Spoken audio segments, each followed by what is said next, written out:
My name is Tshepo Kgobe, and I'm the CEO of the Gautrain. Amazing. And what do you do as the CEO? So as the CEO, I'm responsible for setting up strategy, directing it, and then managing its implementation overall, but also looking at the long-term plans on how do we ensure that the system can become more sustainable. And what are some of those current plans? So at the current moment, remember the big issue with transport is not only about how transport in itself is, it's helping us force towards net zero, but we need to ask the difficult questions on how is the transport system itself becoming much more sustainable and making sure that it uses, more greener materials, it uses more sustainable materials and renewable materials that actually can be recycled and managed. And long-term wise, it's always been, and in particular in rail, the removal of materials that are undesirable that were used in the past as fire retardant on rolling stock. Great. And in terms of e-mobility within public transport, what role does that play in the green economy?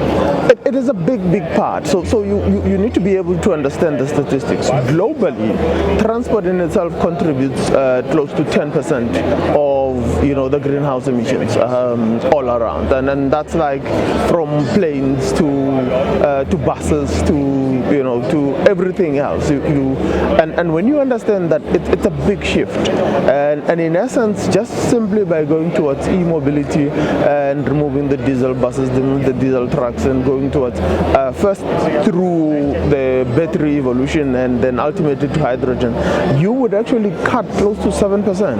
And then in addition to that, remember there is additional greenhouse emissions that are transport related but come from other parts of what they call of the system as a whole. So in essence, it is a great part of what we have to manage. Yes. And in terms of Gautrain itself, how does that form of mobility differ from other forms of transport? So in essence, remember we are an electrical train and we have no immediate emissions right there and there. But the more important part as we look into the future of the Gautrain is, can we use trains that are much lighter, that are much more energy efficient? The current statistic and most vehicles that we've looked at can actually achieve up to 20% power reduction as a whole, and that fits you. That fits to your bottom line. That fits to your overall bottom line, because you are able to reduce how much you spend on electricity, and 20% is a lot of money, because electricity in itself as an input cost is a big part of what we have to reduce.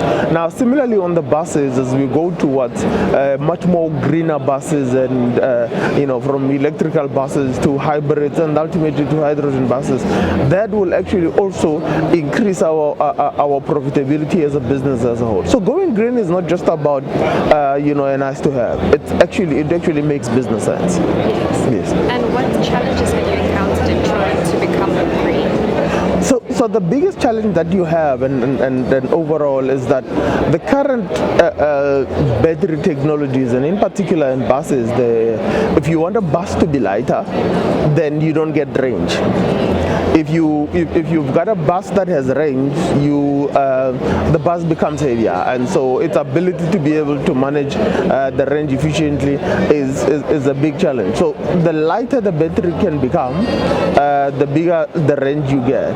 And then also, if you've got charging stations, the charging technology that is currently in country is good, but it is not plentiful enough to be able to service a wide range of what they call it of locations. That's very interesting. And so how are you tackling these challenges? So a lot of it will go into it on a public-private partnership basis and on a PPP basis, and that means that we are able to actually remain with our core focus in our business, and then allow the private sector to be able to develop charging stations.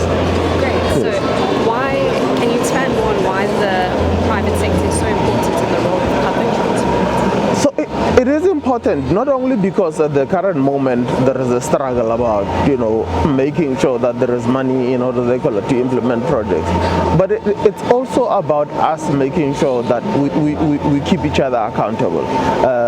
When you're spending private money, it's a completely different ball game, and therefore ensuring that, but also you bring in expertise, and the expertise that you bring into that generally cannot be kept in the state, because we don't do those type of projects all the time. It allows us to be able to access know-how and expertise outside through the public-private partnership, but also to grow skills internally. You do need the private sector to do that. It sounds like there's quite a lot you have to manage there. Yes. So in terms of sustainability for Gautrain, what does that mean? Can you define sustainability?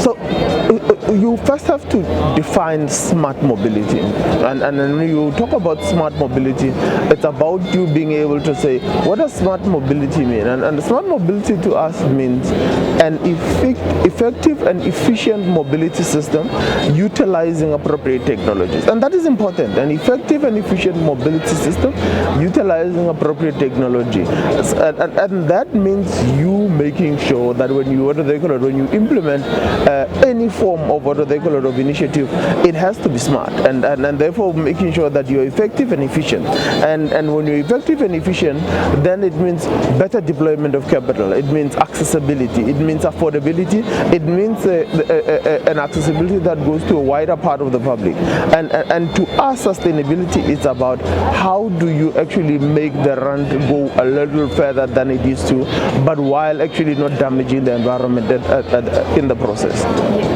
that's very good. So along that, what is your message moving forward in the green economy? So for us, the message is that going green actually makes business sense. There is much greater business benefits to going green than actually just the amount of money you're deploying and the feel-good factor of it.